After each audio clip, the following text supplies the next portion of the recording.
안녕하세요. 서민금융진흥원 홍보협력실의 강지연 대리입니다.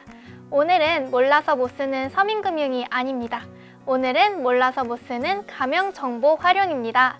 오늘 저와 함께 가명정보 활용에 대해서 이야기 나눌 가명맨을 소개합니다. 안녕하세요. 네, 안녕하세요. 네, 가명맨 서민금융진흥원 국민행복기금 운영사무국의 이승환 과장입니다. 대리님은 혹시 가명정보 활용에 대해서 들어보신 적 있으신가요? 가명이요? 가명이라고 하면 실명의 반대말이겠죠? 이렇게 과장님께서 오늘 이승환이 아니라 가명맨이라는 명사를 쓰신 것처럼요. 제가 생각하기로는 개인정보 보호를 위해서 가명정보를 활용하는 것 같은데 혹시 제 생각이 맞을까요? 내 개인정보가 여러 곳에 저장되어 있을수록 정보 노출 빈도수가 높아지겠죠? 그래서 각 기관이 보유한 개인정보들을 가명 처리해서 하나의 가명정보로 만드는 것이죠. 이를 통계 작성이나 연구 자료로 활용하는 것을 가명정보 활용이라고 해요. 아, 개인정보 보호가 한층 강화될 수 있겠네요. 그런데 저희는 연구기관도 아니고 통계기관도 아닌데 이런 가명정보 활용 이야기는 오늘 왜 하는 건가요? 네, 이용자 맞춤형 서민금융 분야에서도 가명정보 활용이 이루어지고 있다는 것을 말씀드리고 싶어서 이야기를 꺼냈습니다. 아, 네. 구체적으로 어떤 내용인가요?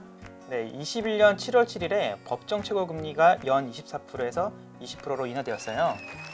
법으로 정하는 최고금리가 인하되면 금융기관들의 대출금리가 낮아지니까 대출이 필요한 분들께는 좋은 일이에요. 하지만 신용이 낮아 고금리 대출을 쓸 수밖에 없는 분들이 대출이 어렵거나 법정 최고금리 이상의 금리, 즉 불법 사금융을 쓸 수밖에 없는 상황에 놓이게 되는 겁니다. 아, 서민분들이 불법 사금융에 노출되는 건 법정 최고금리 인하의 취지에도 맞지 않는 큰 문제겠네요.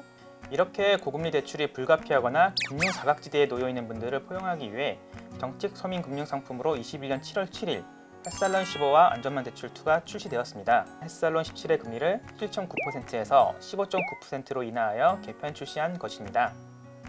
안전망 대출 2는 21년 7월 7일 최고금리 인하일 이전에 20% 초과 고금리 대출을 받았으나 만기 연장 거절 등 재이용이 어려워진 분들에게 20% 이하로 대환해주는 상품입니다.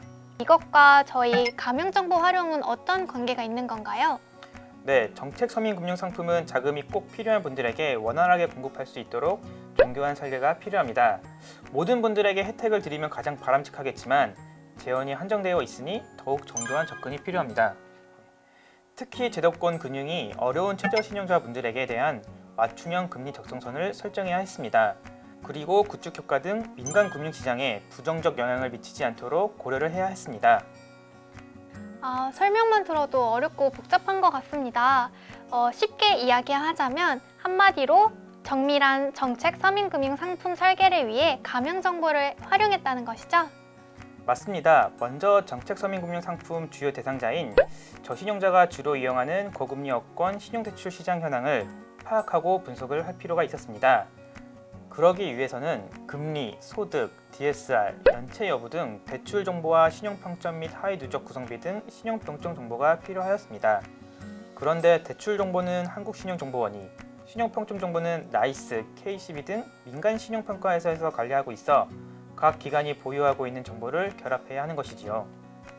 아, 쉽게 이해됐어요. 개인정보 보호를 위해서 각 고객님의 가명정보를 결합한 뒤 여러 기관에서 보유하고 있는 개인정보를 분석하고 활용하는 것이군요. 네, 맞습니다.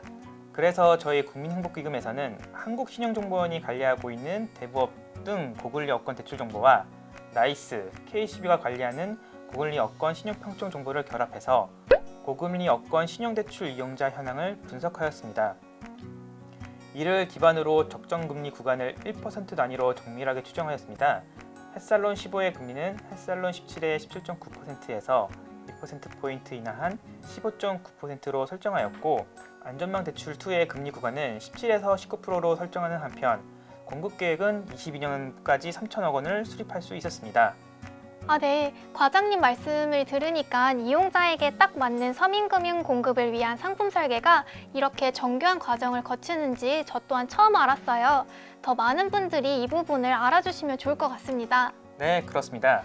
특히 방대한 양의 대출 정보와 신용 정보를 결합, 활용할 수 있었기 때문에 햇살론 15와 안정망 대출 2가 적시에 안정적으로 출시된 것이지요. 가명정보 처리를 통해서 개인정보도 보호할 수 있었고요. 앞으로도 서민금융진흥원과 국민행복기금은 금융정보와 비금융정보 등을 가명 처리 및 결합, 활용을 통해 서민분들과 실수요자 위주의 서민금융상품 지원 체계를 구축할 계획입니다. 4차 산업혁명 시대에 빅데이터 활용이 필요하다는 이야기와 함께 개인정보 보호도 강화해야 된다는 이야기가 있습니다. 민간 분야뿐만 아니라 정책 서민금융에서도 뜻깊게 가명정보가 활용되고 있다니 우리나라 서민금융의 전문성과 우수성에 자부심을 느낍니다. 앞으로도 맞춤형 서민금융을 통해 경제적으로 어려운 분들이 없기를 바라면서 저희 같이 인사드릴까요? 네, 그럴까요? 몰라서 못 쓰는 서민금융이 없는 날까지 그리고 몰라서 못 쓰는 가명정보 활용이 없는 날까지 모두 모두 안녕! 안녕!